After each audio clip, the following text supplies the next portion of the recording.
قائد اہل سنت چلے آئیے، قائد اہل سنت چلے آئیے، شمع رشد و ہدایت چلے آئیے، طے کرے علم و حکمت چلے آئیے۔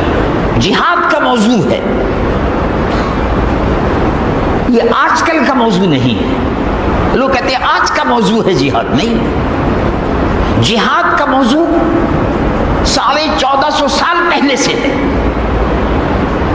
جہاد کا موضوع اس وقت شروع ہوا جب اللہ رب العالمین جل جلالہ عم رواتہ نے قرآن میں ارشاد فرمایا کہ اے نبی محترم صلی اللہ علیہ وسلم، یا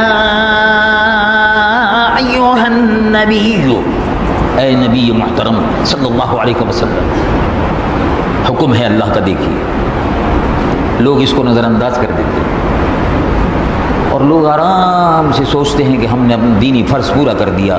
نماز پڑھنے کے بعد فرض پورا نہیں ہوا، روزہ رکھنے کے بعد فرض پورا نہیں ہوا، حج کرنے کے بعد فرض پورا نہیں ہوا، زکوٰۃ ادا کرنے کے بعد فرض پورا نہیں ہوا۔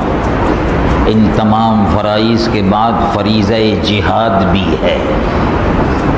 ان تمام فرائض کے ساتھ ساتھ مسلمانوں کی خبر گیری بھی ہے۔ کبھی آپ نے نظام زکوٰۃ پر غور کیا؟ اس کا مقصد کیا ہے؟ یہ بھی تو کہہ سکتے تھے کہ اپنی زکوٰۃ لے کے جنگل میں رکھی آؤ۔ بنی اسرائیل کو کہا تھا زکوٰۃ لو اور جنگل میں رکھی آؤ، قبول ہوگی غائب ہو جائے گی، نہیں ہوگی رہ جائے گی۔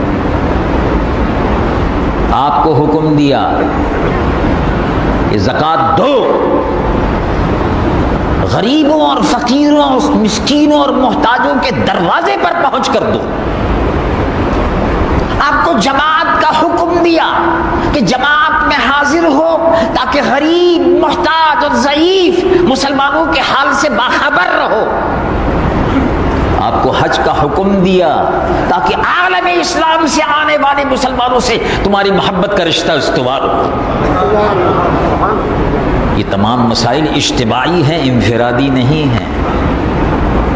صلاۃ الجماعت افضل من صلاۃ الفذ ب27 درجہ، اور کما قال صلی اللہ علیہ وسلم، صلاۃ جماعت، تنہا نماز پڑھنے سے جماعت کی صلاۃ 27 درجے زیادہ ثواب رکھتی ہے، اور کما قال صلی اللہ علیہ وسلم، صلاۃ الجماعت افضل من صلاۃ الفذ ب27 درجہ، اور کما قال صلی اللہ علیہ وسلم۔ کیوں فضیلت ہے؟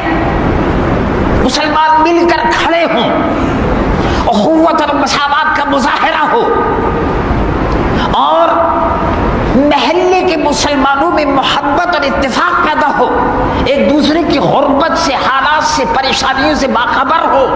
اگر ایک دوسرے کی مدد کر سکتے ہو تو زکوٰۃ کے ذریعے سے مدد کرتے رہے۔ اجتماعی ہے، اجتماعی ہے۔ یہ اربوں روپیہ مسجدوں پہ کیوں خرچ ہو رہا ہے؟ کیا نماز گھر میں نہیں ہو سکتی؟ ہو سکتی، لیکن جماعت ہے، جماعت ہے۔ جماعت اس لیے ہے کہ جماعت میں اگر ایک شخص پر بھی نماز پڑھتے ہوئے اللہ کی رحمت کا نزول ہو رہا ہے، اب تم برابر میں کھڑے ہوئے ہو یا اس صف میں کھڑے ہو، تو یقیناً جس طرح بجلی کا کرنٹ ایک آدمی کو لگ جائے، دوسرا اس کو چھو لے، اس کو بھی لگتا ہے۔ اللہ کی رحمت کا اگر ایک صف میں، اگر ایک جماعت میں اللہ کی رحمت نازل ہو رہی ہے تو سب کے اوپر برس رہی ہے۔ اجتماعی، یا رسول، یا رسول غوث اعظم دستگیر رضی اللہ عنہ، تو یہ اجتماعی ہے۔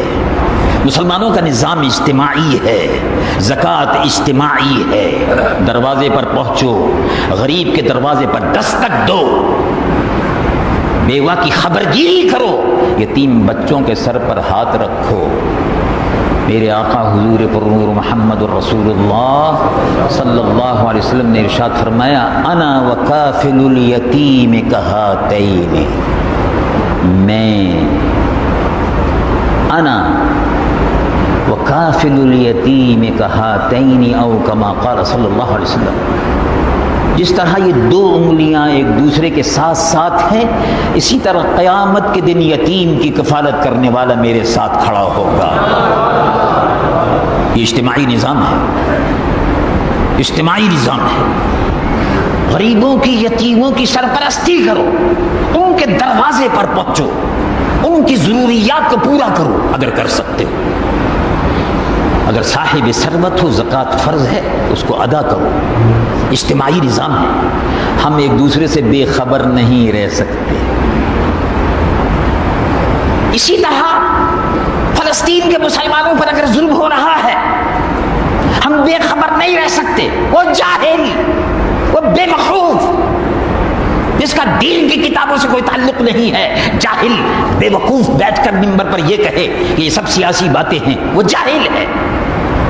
فلسطین کا مسئلہ مسلمانوں کا مسئلہ ہے، کشمیر کا مسئلہ مسلمانوں کا مسئلہ ہے، قصبہ اور چشنی اور بوسنیا کا مسئلہ امت مسلمہ کا مسئلہ ہے.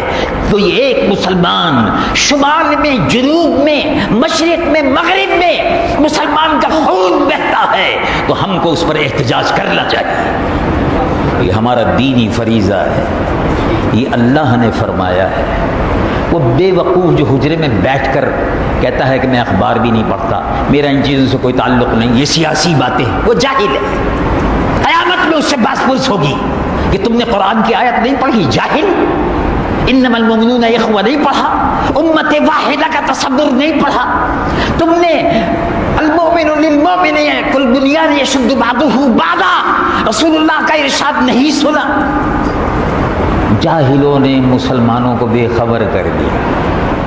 قائدے اہل سنت چلے آئیے، قائدے اہل سنت چلے آئیے. باغ صدیق اکبر کے شاداب گل، باغ صدیق اکبر کے شاداب گل، تاجدار وجاہت چلے آئیے.